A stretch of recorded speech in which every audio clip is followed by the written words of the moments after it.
Hey everyone! We found ourselves once again running from the cold of Camas to the deserts of central Utah. We know Utah is full of old cemeteries and ghost towns, but have you heard of a defunct power plant from the 1920s? Or even the ancient volcanoes that dot Utah? These are two of our adventures today. Come with us as we explore.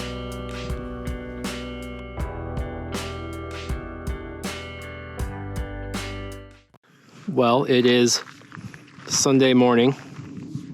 We decided we were tired of being home still. We drove to 2.5 hours to Delta, Utah. We are at a place I can't pronounce, but the locals call it Sugar Loaf Mountain. I think it's Pavut, something. Butte, but I'm not 100% sure. And basically, should we walk? So basically what we just looked up is this whole area was covered by Lake Bonneville, which most of the northern half of Utah, I believe, was. If I remember most of Utah. My high school geology class. Lake Bonneville is a saltwater lake, and this volcano erupted underneath the water, shot out of the water, and created this butte, this volcano. Basalt butte. Basalt, is that what it is? And what had happened is it cooled off really quickly because it was underwater. And then over the years, Lake Bonneville, the waves of Lake Bonneville eroded the side of the volcano away. And this is what's left. The only remnants of Lake Bonneville is what's left of the Great Salt Lake. Right. I think I remember it said 15,000 years ago this thing erupted. And a couple different eruptions caused the lake to recede really quickly. And so you can see the layers up there where it went from its first. And then the second one was down here where it lapped. You can see the different levels. I wish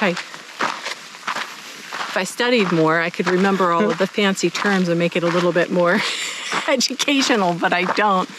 Other than it's really cool to look at, and it's really easy to get here. It's really cool to look at. You can drive right up to it, but there's some people up here taking pictures, so we are just taking a little walk up the dirt road so we can take a look at it.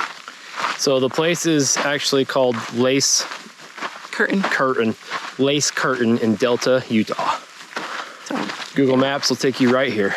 Enjoy the pictures. Look, there's an archway. Yeah. See that? Yeah, I do.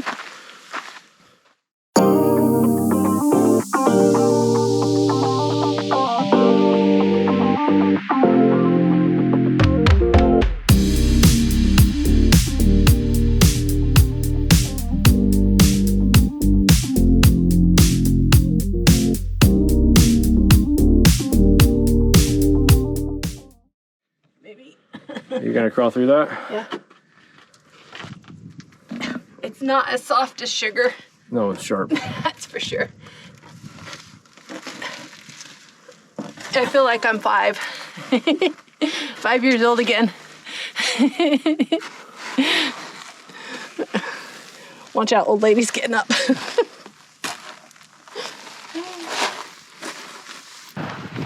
This is really, really soft dirt. Volcanic dirt. I almost feel like I'm walking down a sand dune. What? I almost feel like I'm walking down a sand dune, like. You just about are. Yeah.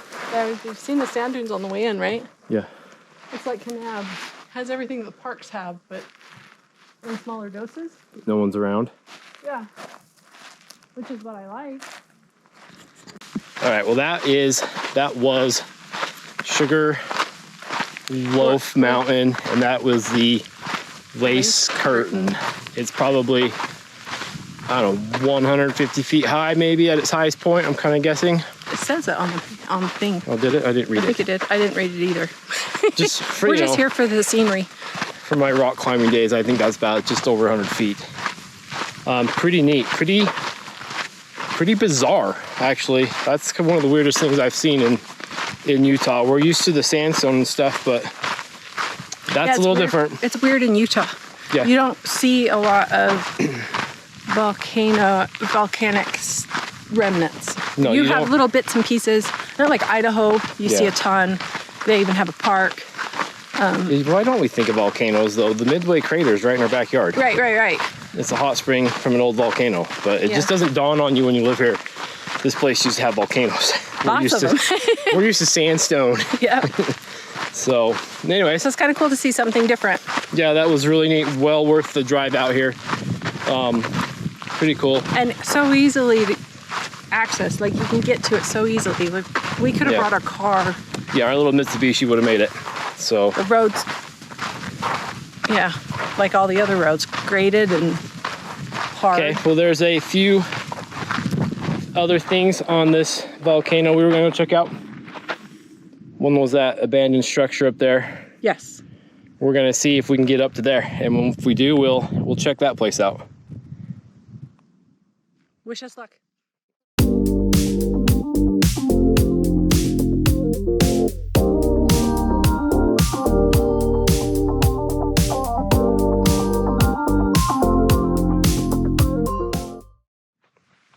Okay, that's it for the truck. We ran out of room. So we're gonna park it right there inside this road. And hike. Looks like we're hoofing it. So the trail goes right here.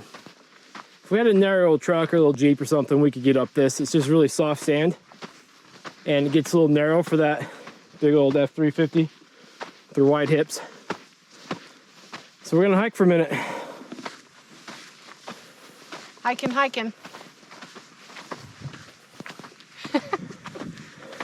got my hand down my pants because something bit my butt. Trying to find it. All I did was go to the bathroom. It's like I sat in poison ivy or something. Hope not. There's no ivy around here. It's probably those stupid fire ants, and my butt's gonna come on fire here in about 2 minutes, 30 seconds. All right, well, so we walked about, I don't know, maybe a minute. Nah, 30 seconds. Over the hill. Seen these guys on some razors, some little, what are they called? Everyone knows what a razor is, right? A little side-by-side, sport, like a four-wheeler type thing. ATV. And they went left where we were gonna go right. And it looks like we're not on the main road anyways. So we're gonna hike back down to the truck, drive around the mountain a little bit because we're lazy, and see if we can't hit the other road. No, see, I'm being smart. I'm not lazy. I want to drive to the concrete structure, and then I want to hike to the top. I don't want to hike from the bottom all the way. But Okay. Not lazy. All right. Smart. Work smarter, not harder. That's right. Efficiency. No. Laziness breeds efficiency. Oh, did you see that little... Yeah, I don't know what that was. I hope it wasn't a baby skunk. I think it was a baby skunk. I know it was dark colored with a white stripe. We're about to get sprayed. Okay, so we made it up to the top of this place. It wasn't too bad. We got up in a dually. I drove it. Couple little tight turns, but if we can get up in an F-350 dually, I'm pretty sure any little SUV can. We had to put in four-wheel drive only because I do drive an ambulance for a living though too, so I have a little bit of experience with tight places. There's definitely that. There is that. I have somewhat of an idea what it was going to do, but... So we did have to put it in four-wheel drive though, just because this sand was the dirt, the road was kind of soft. Other than that, not a bad road at all. It's worth the drive up. There was 3 or 4 Jeeps up there. Talked to some locals, which is always a good thing to do. They told us about some lava tubes, some hot springs, an ice cave. All this stuff that you don't see, that's not marked on a map. You have to talk to your locals, talk to them, get their stories. Make friends with them real quick and they'll let you know about the good places. Yep, it's really easy. You just let them do the talking and you just kind of edge the conversation along, and they'll tell you their whole life story if you want, which is good because they know all the local haunts. So anyway, so we decided to go on this little hike. Our goal, if we can get there, I don't even know what time it is, but we probably got like 3 hours till dark. 3:20. Yeah, so we got 3, sun goes down probably 7-ish. But our goal is this, right up here. Right up there. I don't think you can see it, but there's a little tower, maybe a little antenna up there. It doesn't look too hard or too far, so that's us.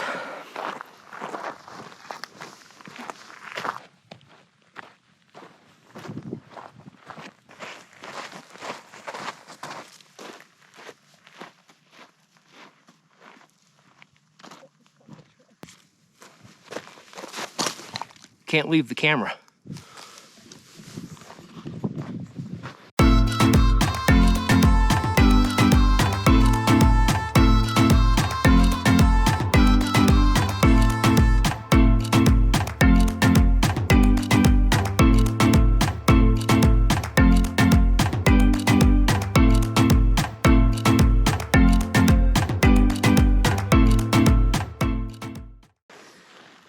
Well, which way are we gonna go?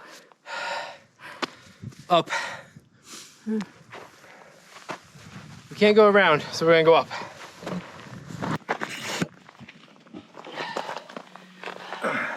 Hey, we made it to the top. How you feeling? I'm out of breath. I'm out. I haven't caught my breath yet, but that's a good hike. Holy crap. I'd say moderate probably, wouldn't you? It's pretty good elevation change real quick. Bad. We're just out of shape. We're out of shape for one. For two, lots of loose gravel and dirt on top of hard rock makes it really slippery, so you're really working hard trying to get up here, but doable for 2 out of shape middle-aged people. I didn't say that. Anyway, we got up to the top. This is an old surveying area. You see the post there. Yeah, it looks like placard. an old, it's a survey marker, except somebody's rubbed it off so much you can't read what it says. But we also, like so many other places of elevation around here, we found a treasure. Let's see what's in that treasure. Jar of junk. Yeah, let's see. I don't know why we forget that this stuff's up here. We do. It's in pretty bad shape. Yeah, it's in pretty bad shape. Usually, probably because it's so full, but I don't want to pull anything out and ruin it. Yeah. But people usually write a little story of how they got up here, where they're from, the date, and they leave a little something in there. You can see there's some coins, there's pennies, a rubber band, an open packet of drink mix, Some floss. a scrunchie. The idea is that you leave something that somebody else might be able to use. They can take it and replace it with something else that someone else can use. But it also turns into kind of a joke too. Whatever you've got in your pocket. And whatever you have in your pocket. So sometimes you can find some pretty interesting things. I'm not going to dig into this one because it looks pretty weathered and haggard. So I'm going to leave it be. Well, cool. Let's check the view out. Yeah, let's do. Check it out. This is the top of the volcano. All right, not that dramatic. A dormant, whoa. Hold on. Try that again. This is the top of a dormant volcano, extinct volcano in Delta, Utah. I don't think I've ever been on top of a volcano that I know of. Have we? No. Even though it's not been active for like 15,000 years, it's still a volcano. That's where we came from. We hiked our truck sitting right over there.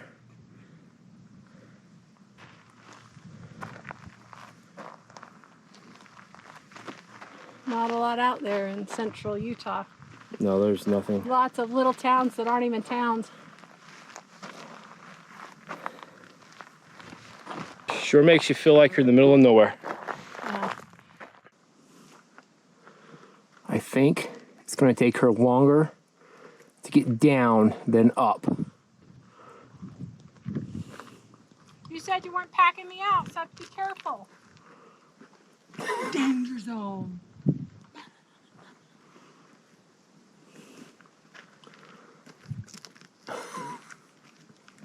Very methodical. Watching every footstep. Isn't that what I'm supposed to do? Huh? It took us 30 minutes to hike up. It's going to take us an hour and a half to hike down. Not as you fall. Oh, man.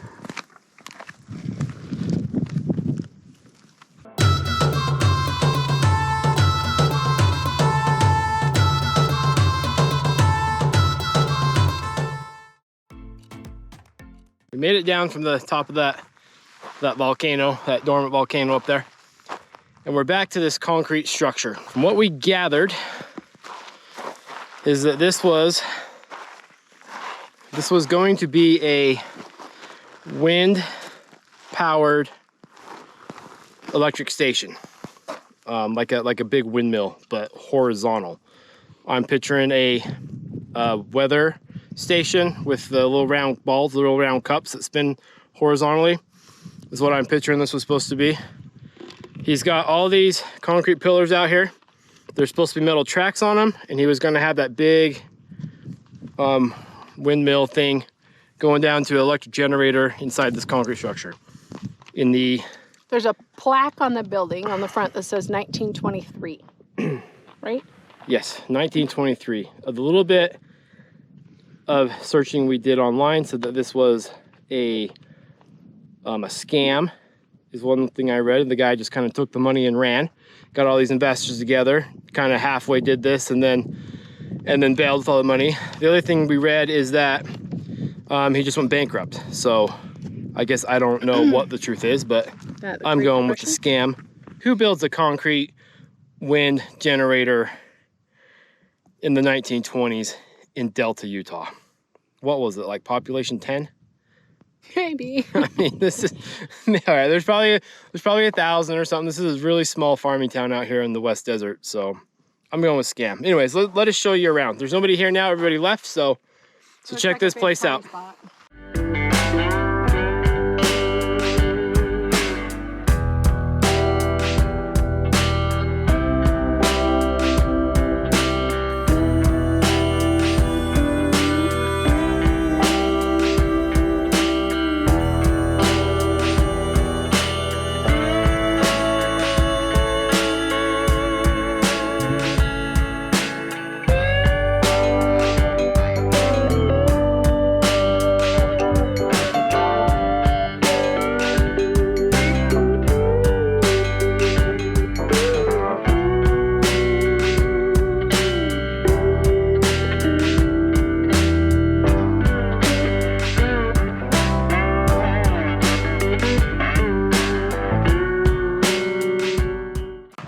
Don't want to know what people have been doing down here. Looks like the local graffiti hangout. Yep, I High think schoolers so. having a good time. Probably. Maybe a little too good of a time. Probably.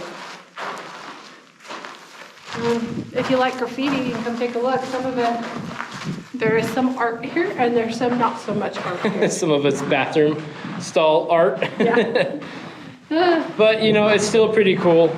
What it would take to get all this up here and build this building up here.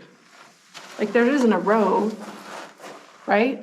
No, you had to build the road. Pretty interesting. Yeah, especially if you like abandoned old buildings with a little bit of a story. Yeah. Like I said, I'm pretty sure this was a clean energy fraud thing in the 1920s from what I've read, so.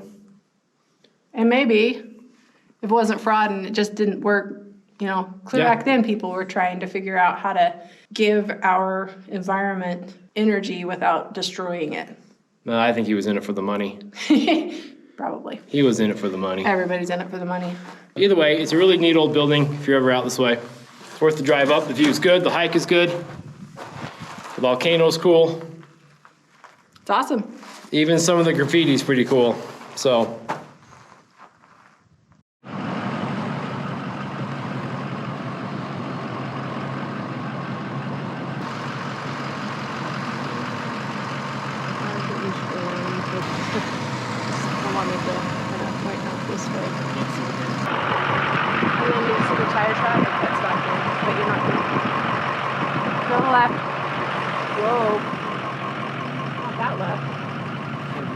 I did, but you just sunk.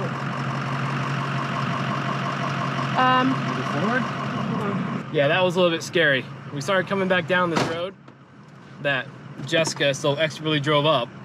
Yeah. Here I am driving down it, and we slid off the. No, I wasn't. You thought I was just scared for nothing. No, I was just trying to save face so you wouldn't stop, because I know if you stopped, we'd have been in trouble. So I'm coming back down. We didn't go 100 feet, and it's the tightest part. On this little edge, the back tire of the dually slid off, pushed the front of the truck down in the soft sand. We about went off that. Here, I don't think you can see that. That's straight. That's like pretty steep. We probably could have done it without rolling, but I don't know how we would have stopped. So that could have created a problem. There's quite a drop off right there.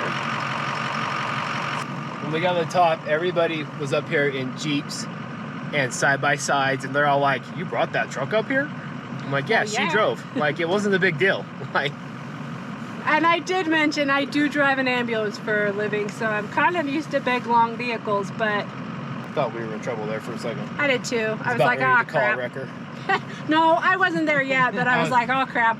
Well, every time I go forward more, we'd slide further off in the soft sand, in the soft dirt. I was like, just stop. Just stop. We can figure this out. So, all right, well, here we go. We're going to finish the rest of this trip. Hopefully we stay on the road.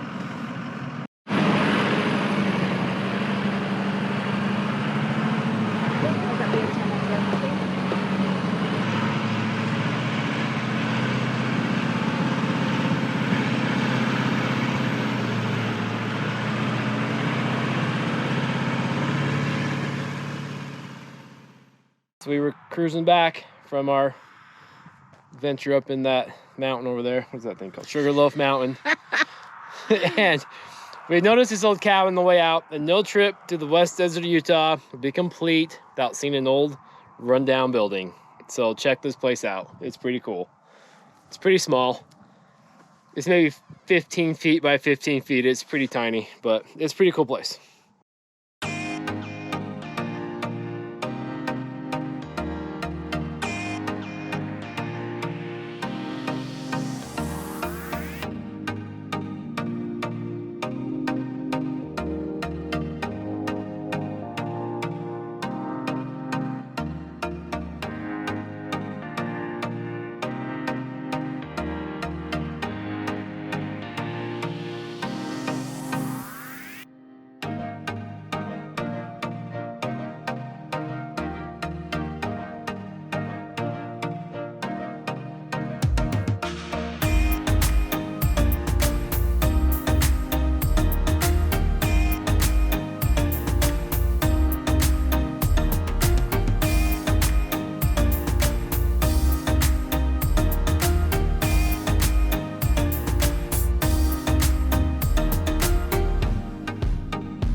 But while we were on our way down, I was looking up that wind farm to see what the Utah Delta Stonehenge is all about.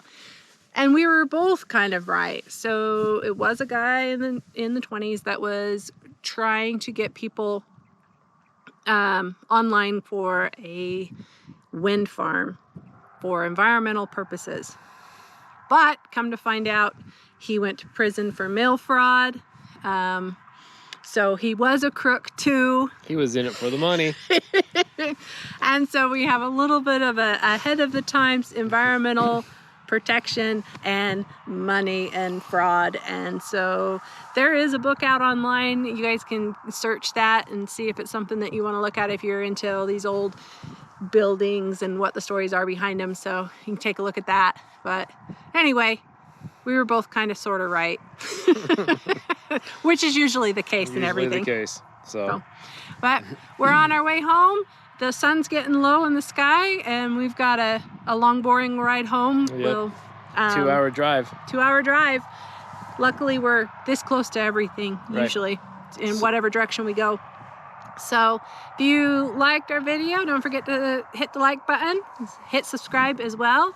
Thanks for all of your support. We really appreciate you guys, and we can't wait to show you the next video.